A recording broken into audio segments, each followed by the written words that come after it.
I'm happy to be here, and I will just follow up, not to sort of repeat everything that was said, but certainly NAGC is the leading organization for those who are interested in the field.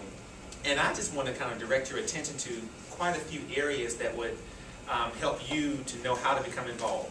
NAGC, and sometimes when you're becoming involved with one of these national associations, it's like, well, what do you do and how's it organized? And I think that's a really important aspect of what graduate students can try to understand about not only NAGC, but any association with which you will become affiliated. And NAGC is currently organized in terms according to networks. Some groups have special interest groups, SIGs, and others may have different organizational breakdowns, if you will, groupings.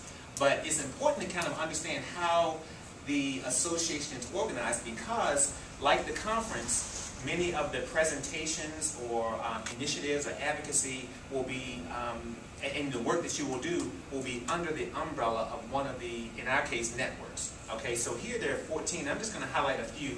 You know, the Arts Network, Computers and Technology. We have IT persons that are here in our department. They really provide not only a great service to the field, but a great service to NAGC, and not only with marketing, but also with introducing new technologies to educators of the gifted. And their presentations are usually, you know, high tech and pretty good. They have a technology night, as a matter of fact. So one in which I have been affiliated with has been the Special Populations Network, and this particular network deals with underrepresented and underserved populations. There's research and evaluation.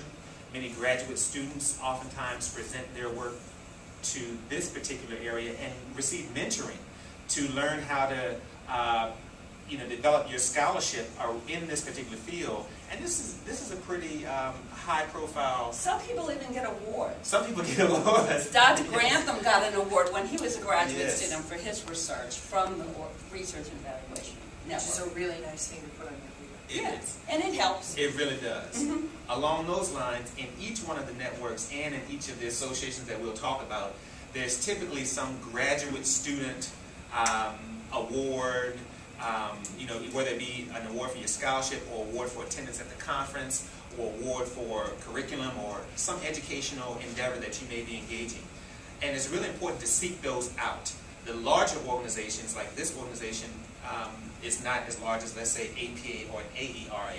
But within those huge organizations, each division typically will have something for graduate students to indoctrinate them or to become involved with the association. So I just wanted to point out these networks, and again, you'd have to, it's easy to browse when you search the convention. You can browse by network to get a sense of what are the kinds of things that people in this network talk about with the presentations and their scholarship and those kinds of things. So this is one way in which you can get involved, and it also puts you in the pipeline of leadership.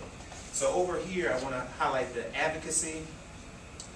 Okay, under advocacy, as you become involved with the networks, you will become involved with how to advocate for gifted students or gifted programs or services within your own school or school district. Or if you're doing research, what might be some of the hot topics where grants will be coming out, and you might tailor some of your work in that direction.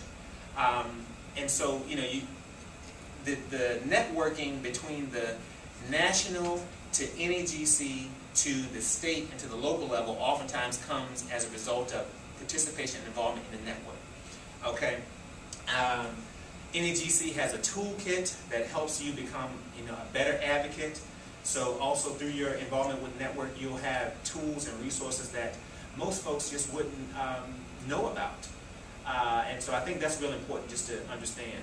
And just finally, I want to highlight that within gifted education, there are state affiliates. And this is true perhaps with most of the organizations that they'll talk about. There's a state affiliate. So this is really good because you can become involved at the state level, because what happens at the state oftentimes is impacted by what's happening nationally, the trickle-down effect.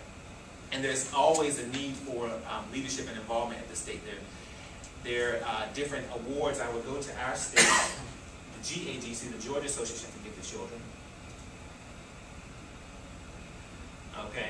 And being the host site, or the host state, if you will, the National Association is working very closely with the state representative, and Gema Whitaker is actually our president, and she's coordinating events and initiatives. And so they oftentimes tap into graduate students and other persons at the local level to provide support. Now, another reason why it becomes important to become involved with the state association, because many of you have to do research. And if you need to do research in schools, oftentimes this is your way in, because you will get to know many different people throughout the state.